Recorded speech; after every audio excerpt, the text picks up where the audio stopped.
Saudaraku kekasih Yesus Kristus, selamat pagi.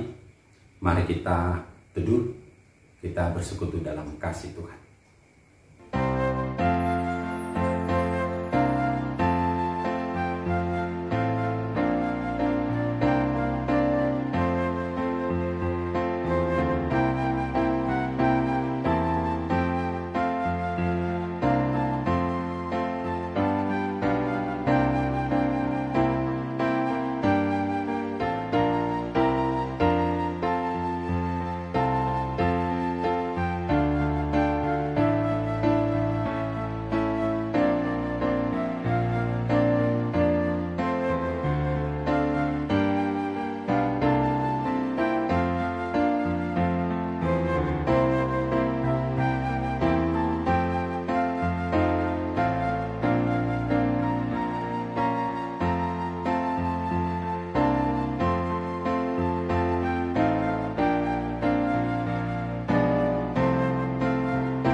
Kita berdoa. Ya Tuhan Allah Bapa, pencipta semesta langit dan bumi, yang penuh karya, memberi kecukupan bagi umatnya, bahkan bagi semua ciptaannya. Patut kami hayati segala kebaikan Tuhan, agar seiring dengan firman-Mu ya Bapa, kami mampu mengucap syukur dalam segala hal. Terpujilah Engkau ya Tuhan. Amin. Saudara-saudaraku, bacaan dari firman Tuhan di pagi hari ini diangkat dari kitab Pengkhotbah 3 ayat 14. Dikatakan demikian. Aku tahu bahwa segala sesuatu yang dilakukan Allah akan tetap ada untuk selamanya. Itu tak dapat ditambah dan tak dapat dikurangi. Allah berbuat demikian supaya manusia takut akan Tuhan. Demikian pembacaan firman Tuhan.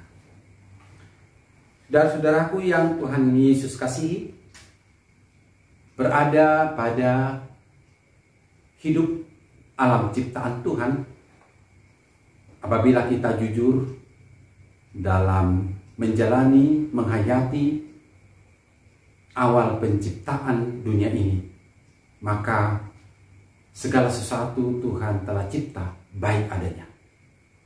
Tentu kebaikan itu dilihat dari sudut pandang Tuhan.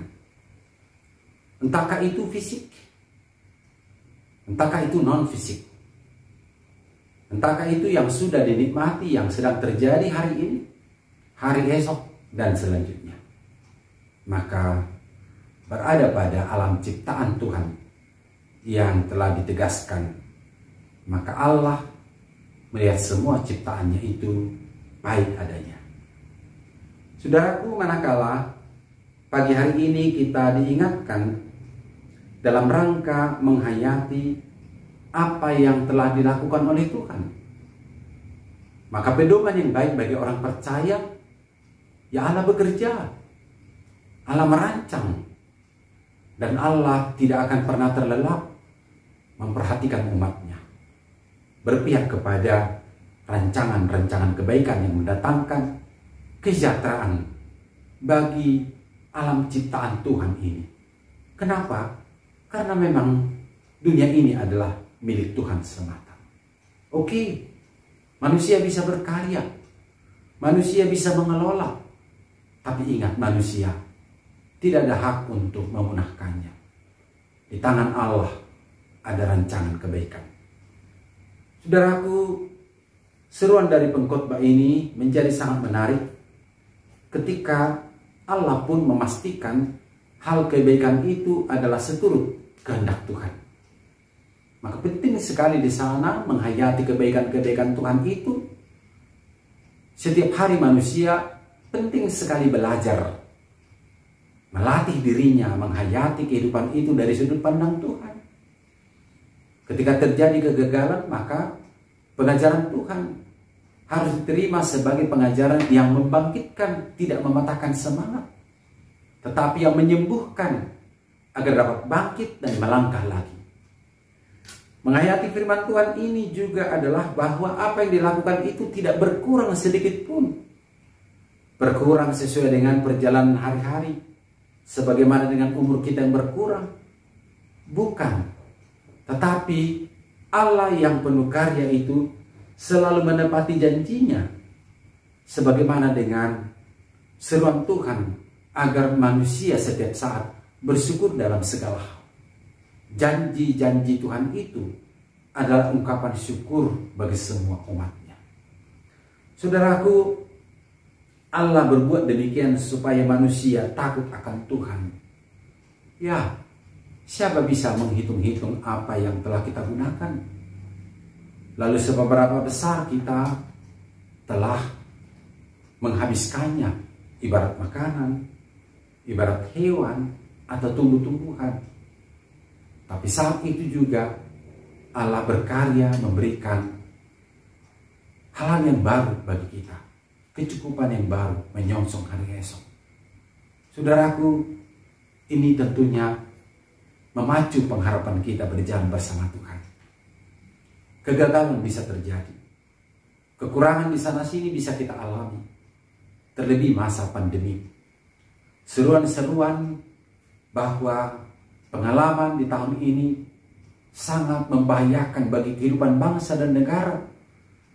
Tantangan kepada ekonomi negara, ekonomi keluarga. Umat yang belajar penuh keterbatasan. Bahkan mungkin kegagalan menanti dunia pendidikan ini. Saudaraku, jangan lengah.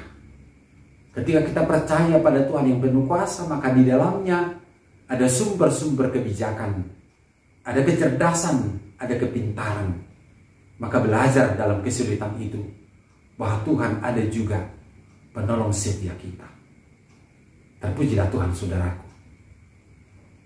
Apapun yang akan kita kerjakan hari ini, yakinkan dirimu, Allah pun bekerja menyongsong kita, menerima sebagian lagi dari karya Tuhan menjadi berkat atas hidup kita.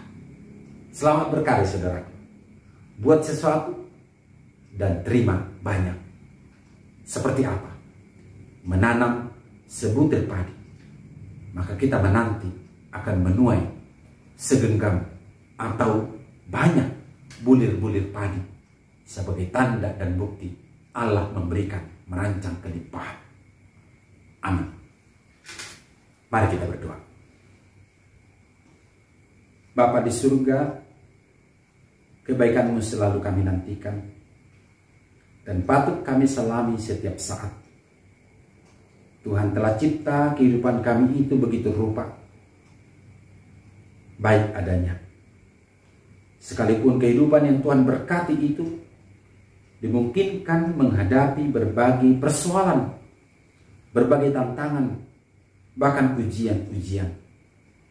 Tuhan, yakinkan kami bahwa Tuhan akan memberikan segala keberpihakan kebaikan itu kepada kami. Kami dimampukan, kami dikuatkan, dan kami diberikan jawaban-jawaban atas doa-doa, atas kegiatan-kegiatan kami yang penuh arti dan makna, ketekunan dan kerajaan kami melakukan sesuatu. Kami rindu Tuhan, agar kami mendapatkan kesejahteraan hidup, baik pangan, baik papan, dan masa depan. Kami terima firman-Mu Tuhan. Biarlah ini menjadi kekuatan bagi kami, bahwa penting sekali kesukaan yang dituntun oleh Roh Kudus berjalan dalam kasih Tuhan. Terpujilah Engkau ya Bapa, dimuliakanlah nama-Mu. Amin. Anugerah daripada Allah Bapa kita, pengasihan dari anaknya Yesus Kristus, dan persekutuan dengan Roh Kudus senantiasa memberkati. Amin. Saudaraku, salam kasih dan salam sehat selalu.